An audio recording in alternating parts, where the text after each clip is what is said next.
Bisa kita mulai?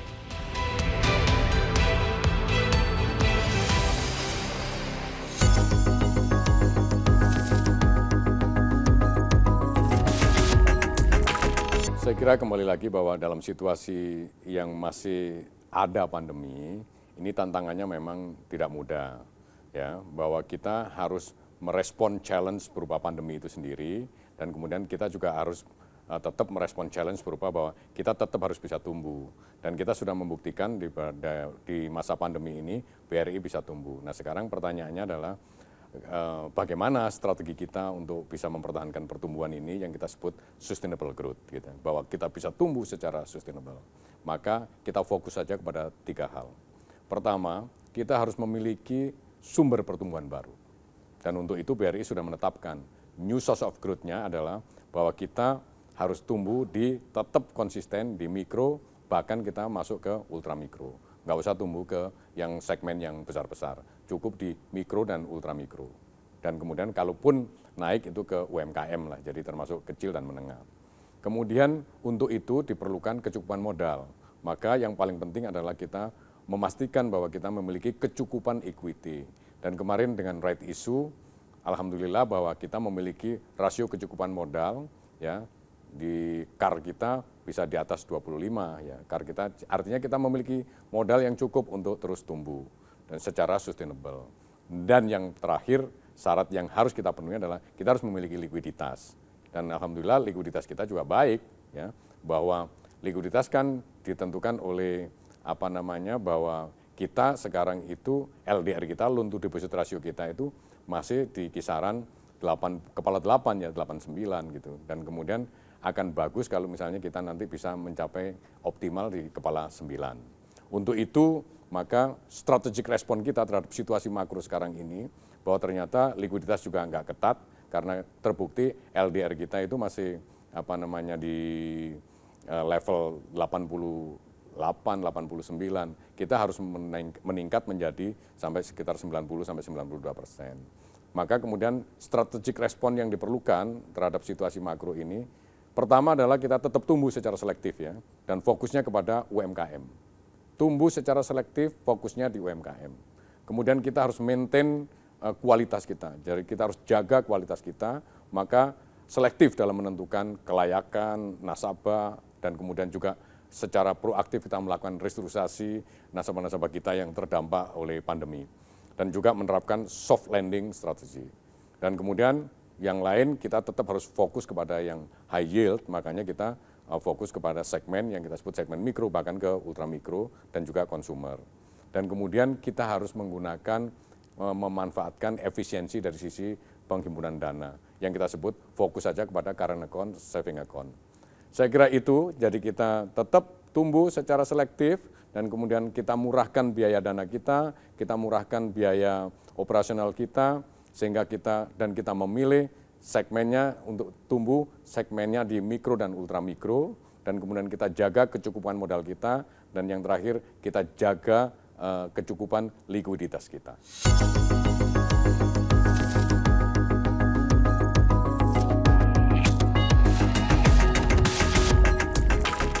Jadi mungkin saya bisa ceritakan secara global, The Banker yang telah menjadi sumber informasi perbankan yang kredibel sejak tahun 1926, menempatkan BRI pada peringkat ke-104, ya, di dunia, di mana peringkat terbaik naik, ya, signifikan dari pencapaian tahun lalu yang berada di posisi 131 di dunia.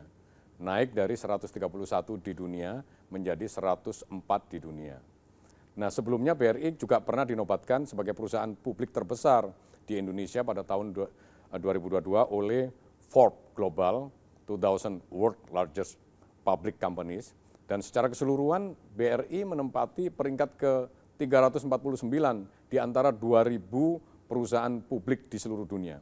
Dan ranking ini naik dari urutan ke-362 pada tahun yang lalu, pada tahun sebelumnya. Dan ini menunjukkan keberanian BRI untuk dinilai dan diakses oleh berbagai pihak eksternal yang independen, bonafit, dan kredibel. Nah, kemudian yang penting adalah bahwa memang kita punya visi, kita ingin menjadi the most valuable banking group loh, in Southeast Asia. Dan itu maka kita harus terus memperkuat peran value proposition BRI Group dalam layanan keuangan yang terintegrasi. Oleh karena itu mungkin ada 3 hal yang paling penting yang ingin saya sampaikan di sini, bahwa kita harus selalu berusaha untuk melakukan income diversification, dan kemudian juga jangan risikonya numpuk di satu aspek saja, maka kita harus melakukan spreading risk, dan kemudian kita harus memperkuat customer base. Oleh karena itu kita ingin tumbuh dan create value bersama-sama secara grup. Dan saat ini BRI sudah memiliki grup yang bekerja di area perbankan juga, yang akan kita arahkan menjadi digital banking, itu ada Bank Raya. Kemudian kita juga punya BRI Remittance, ya, dan kita juga punya BRI yang bergerak di life insurance yang kita sebut BRI Life. Kemudian kita juga punya multi finance yang kita sebut BRI Finance, dan kemudian kita punya BRI Venture, dan kita juga punya insurance yang bermain di area general insurance, yaitu BRI Insurance.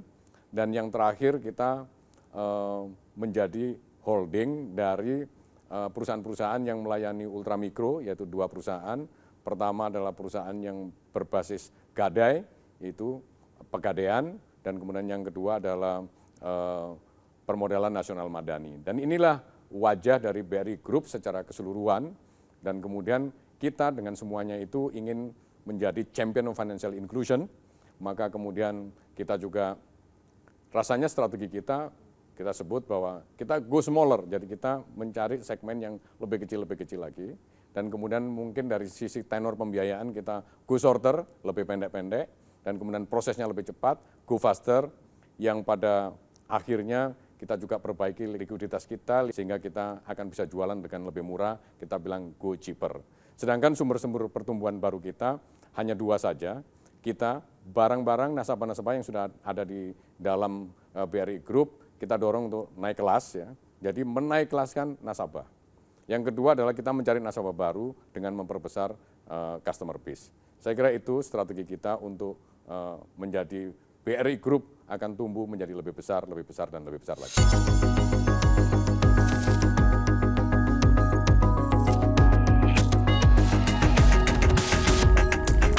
Ya, kalau dibilang kiat sukses mungkin sederhana dari saya, karena saya memang berjuang dari bawah, ya. Pertama adalah jadilah orang yang mesisan dalam bahasa Jawanya itu, atau sekalian kalau bahasa Indonesianya. Jadi kalau mau jadi bankir, ya jadilah bankir yang sekalian, bankir gitu.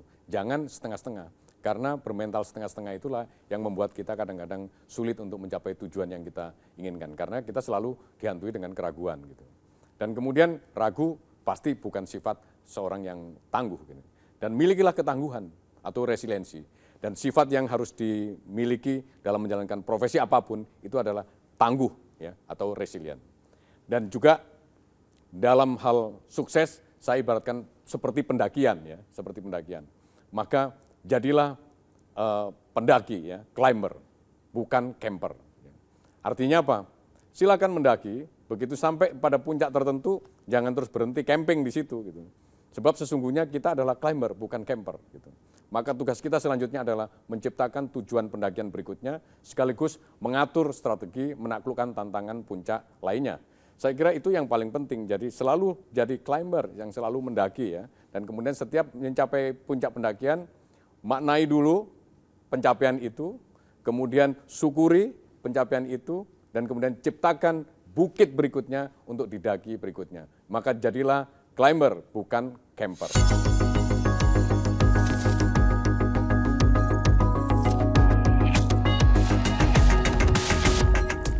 Memaknai sukses. Jadi sukses itu menurut saya bukan menjadi dirut, bukan menjadi direktur, bukan menjadi manajer, bukan menjadi apa. Sukses menurut saya adalah ketika kita tepat merespon challenge. Tepat merespon challenge, itu yang paling penting. Jadi tergantung challenge-nya. Saya ambil contoh, seorang anak kecil sekolah, terus kemudian hujan. Challenge-nya adalah hujan. Bagaimana sampai di sekolahan, dia tidak basah, tidak kehujanan, dan tepat sampai di sekolahan itu tidak terlambat. Ada macam-macam. ada yang diantar pakai mobil, pakai sopir, dan kemudian sampai di sekolahan dia tidak kehujanan dan juga tepat waktu. Apakah itu sukses? Saya kira ntar dulu, belum tentu. Kadar suksesnya bisa kita koreksi gitu. Karena itu sebenarnya karena semua lingkungannya mungkin memungkinkan untuk di setting seperti itu. Tapi seorang yang tidak punya mobil, tidak punya sopir, hujan-hujan berangkat ke sekolahan. Dan tantangannya adalah sampai di sekolahan tepat waktu dan tidak basah. Yang dilakukan adalah mungkin ngambil payung, mungkin kalau tidak punya payung ngambil daun pisang, ya, dipakai jalan untuk sampai di sekolahan dan sampai di sekolahan tidak basah dan juga tidak terlambat. Itulah sukses. Jadi saya definisikan sukses menurut saya adalah ketika kita tepat merespon challenge. Bahwa kemudian definisi yang lebih jauh lagi, ya mengubah kesulitan menjadi ketangguhan dan lain-lain. Dan oleh karena itu, definisi yang lebih luas menurut saya adalah sukses yang memang ditentukan bagaimana cara kita menjadi misalnya seorang pemimpin, ya sukses menjadi pemimpin. Maka itu ditentukan bukan hanya ke masalah naluri kita memimpin saja, tetapi kita juga harus memiliki etika memimpin, menjadi batasan profesionalitas. Kalau hanya memimpin dengan naluri saja, kita bisa saja menerobos batas-batas profesionalitas tanpa mengindahkan etika. Jadi saya akan berusaha untuk menjaga keseimbangan antara naluri memimpin dan etika memimpin. Dan itulah menurut saya sukses ketika kita bisa menjaga antara naluri kita untuk memimpin, tetapi juga kita pimpin dengan etika untuk memimpin. Sekali lagi rangkumannya dari semua itu saya definisikan bahwa sukses adalah ketika kita tepat merespon challenge.